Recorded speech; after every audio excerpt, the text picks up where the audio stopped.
നമസ്കാരം. തൊടിയിലെ ചെടി എന്ന പരിപാടിയിലേക്ക് ഏവർക്കും സ്വാഗതം. ഇന്ന് പരിചയപ്പെടുത്തുന്നത് ഈന്തിനെയാണ്. ഇന്ന് ഏറ്റവും അധികം വംശനാശ ഭീഷണി നേരിടുന്ന ഒരു വൃക്ഷമാണ് ഈന്തിൽപ്പന അഥവാ ഈന്തുപന. സൈക്കഡേസിയ കുടുംബാംഗത്തിൽ വരുന്നതിൻ്റെ ശാസ്ത്രീയ നാമം സൈക്കസ് സിർക്കിനാലിസ് എന്നാണ്. സംസ്കൃതത്തിൽ ഇതിനെ ഗജഭക്ഷ്യ, ഭൂമിഗർജൂരിക, ദുരരുഹ, സുവഹ എന്നൊക്കെയാണ് നാമധേയം ചെയ്യപ്പെട്ടിട്ടുള്ളത്. മിക്ക ഉഷ്ണമേഖലാ പ്രദേശങ്ങളിൽ കാണപ്പെടുന്നതും പനവർഗത്തിൽപ്പെട്ടതും അതുപോലെ പന്നൽ ചെടിയോട് സാദൃശ്യമുള്ളതുമായ ഒരു ചെറുവൃക്ഷമാണ് ഈ ഈന്തിൽപ്പന. ഏകദേശം ഒരു 25 അടിയോളം ഉയരത്തിലാണ് ഇത് വളർന്നൊരു വൃക്ഷമായി മാറാറുള്ളത്. ആഫ്രിക്കയാണ് ഇതിൻ്റെ ജന്മദേശമെങ്കിലും കേരളത്തിലും മദ്രാസിലുമൊക്കെ ഇത് കാണപ്പെടാറുണ്ട്. ഇതിന് വളരെ അപൂർവമായിട്ട് മാത്രമേ ശാഖകൾ കാണപ്പെടാറുള്ളൂ. ഇതിൻ്റെ പത്രങ്ങൾ ഒരു 50 മുതൽ 100 ജോഡി വരെ ഇരുനിരകളിലായിട്ട് കാണപ്പെടാറുണ്ട്. ഓരോ തണ്ടിനും ഒരു 3 മീറ്ററോളം നീളത്തിൽ വളരാറുമുണ്ട്. ഇതിൻ്റെ ഇലകൾ വളരെ നീളമുള്ളതും അഗ്രഭാഗം കൂർത്തിരിക്കുന്നതും സമുഖമായി വിന്യസിച്ചിരിക്കുന്നതുമാണ്. ഇതിൻ്റെ ഉപരിതലം വളരെ മിനുസമാർന്നതാണ്. അടിയിലൊരു കൂർത്ത ഒറ്റ തണ്ടിലാണ് ഇലകൾ വിന്യസിച്ചിരിക്കുന്നത്. ഇതിൻ്റെ തൊലിപ്പുറം വളരെ മിനുസമാർന്നതും മഞ്ഞ കലർന്ന ചാര നിറത്തോടും കൂടിയതാണ്. അതിൽ ചെറിയ മുഴകൾ കാണാൻ സാധിക്കും. അത് ഇല കൊഴിഞ്ഞ പാടുകളാണ്. ഫെബ്രുവരി മാർച്ച് മാസങ്ങളിലാണ് ഇതിൽ പൂവണിയാറുള്ളത്. ആൺപൂക്കളും പെൺപൂക്കളും വ്യത്യസ്ത വൃക്ഷങ്ങളിലായിട്ടാണ് കാണപ്പെടാറുള്ളത്.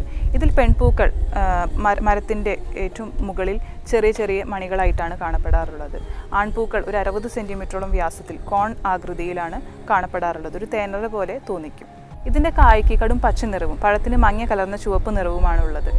അതിന് ഒരു 4 സെൻറ്റിമീറ്ററോളം വ്യാസവും ഉണ്ടാകും. ഇതിൻ്റെ ഉള്ളിലെ വിത്ത് വളരെ അന്നജ സമൃദ്ധവുമാണ്, പോഷകമൂല്യമുള്ളതുമാണ്. അതുകൊണ്ട് തന്നെ പണ്ടുകാലത്ത് ഭക്ഷണ പദാർത്ഥങ്ങൾ നിർമ്മിക്കുവാൻ വേണ്ടി ഇതിൻ്റെ വിത്ത് ഉപയോഗിച്ചു വരുന്നു.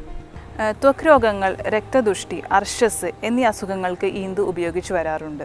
ഇതിൻ്റെ വിത്ത് വളരെ പോഷകമൂല്യമുള്ളതുകൊണ്ട് തന്നെ അത് തടിപ്പിക്കാറുണ്ട്. ഈന്തിൻ്റെ ആൺപൂക്കൾ ഉത്തേജഗുണം ഉണ്ടാക്കുവാനും അതുമാതിരി കാമാസക്തി വർദ്ധിപ്പിക്കുന്നതുമാണ്. ഇതിൻ്റെ തളിരില ഛർദിക്ക് ഉപയോഗിക്കുവാറുണ്ട്.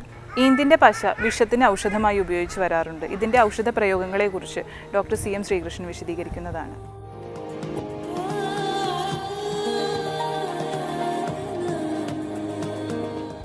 ഈ ഈന്തപ്പനയുടെ ഉപയോഗം, ഈന്തിൻ്റെ ആ കായ അത് ഉണക്കി പൊടിച്ച് കഴിഞ്ഞാൽ വളരെ നല്ല ഒരു ഭക്ഷ്യയോഗ്യമായൊരു സാധനമാണ്.